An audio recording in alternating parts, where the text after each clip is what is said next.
I'm Clay Newman. This is the Zoo Review. We're getting into a weird one today. The Waldrapp Ibis, or otherwise known as the Northern Bald Ibis, or just the Bald Ibis for short. These are goofy looking motherfuckers. Both the males and females have black plumage with kind of a bluish green hue to it. Its head, neck, and beak are all featherless and grow increasingly red as the bird matures. They are not adorable creatures by any stretch of the imagination. They look like a vulture meets a punk rocker from the 80s meets a Nazi propaganda of a Jew. As far as this category goes, I'm going to give it a 2. These birds are considered to be sacred in ancient Egypt, representatives in the underworld, and they were clearly found in hieroglyphs dating back thousands of years ago.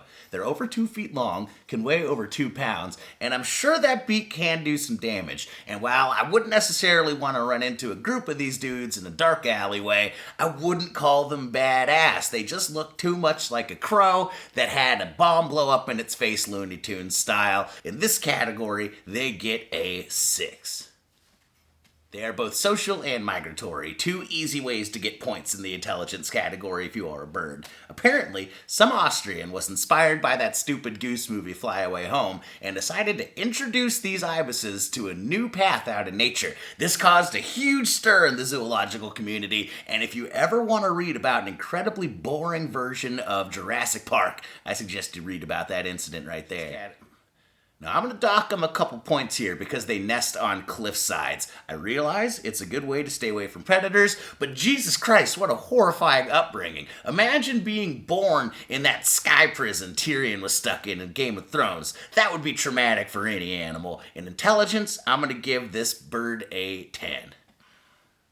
Unlike most ibises, the Waldrapp is non-wading, which means it doesn't use its long stick-like legs for its actual purpose, which is walking around in the water in order to find food. Its long, sensitive beak is perfect for finding food in soil. It eats bugs, reptiles, fish, mice, the occasional berry, an aquatic plant, and even small birds, which always feels a little bit cannibalistic when that happens. It needs to be close to running water for drinking, cliffs for nesting, and fields for eating, and that is a tough find out there in the world. So, for special skills, Waldrapp Ibis, you only get a 9. These ugly bastards were once common across Europe, Northern Africa, and the Middle East, but today they're down to about 420 breeding adults in the wild, and they can only be found in Morocco and Turkey. There were thought to be small groups in Syria, but the scientific community is pretty sure that the Civil War saw to the end of that. Bright side, there are over 2,000 of these birds currently in captivity, and in Europe they are being successfully reintroduced to the wild. For the first time in over 400 years, man can see the Waldrapp Ibis fly proudly along the Alps. Well, it's not out of the woods yet. I think humans, we can give ourselves a rare pat on the back. We did it, humans. We're slowly solving a problem we created. Will they make it? Waldrapp Ibis, you get a score of 5. They're weird little birds, but I'm glad we're trying to keep them around. They don't have the entire country of China trying to save them like the pandas do. All they have helping them out is a small group of wily Austrians. So if you want to check out what's going on, if you want to contribute, see the Waldrapp team's Reason for Hope campaign. Check out waldrapp.eu, waldrapp.eu.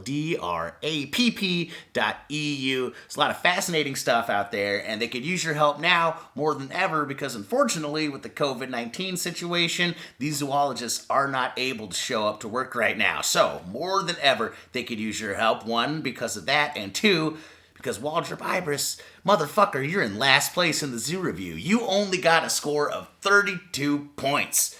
Reticulated giraffe, I know you're watching from home. You're finally off the hook, but you're still a piece of shit in my book. Thank you guys for tuning in. My name's Clay Newman. I don't know who the fuck I am anymore. Please let me get out of the house. Have a good rest of your day.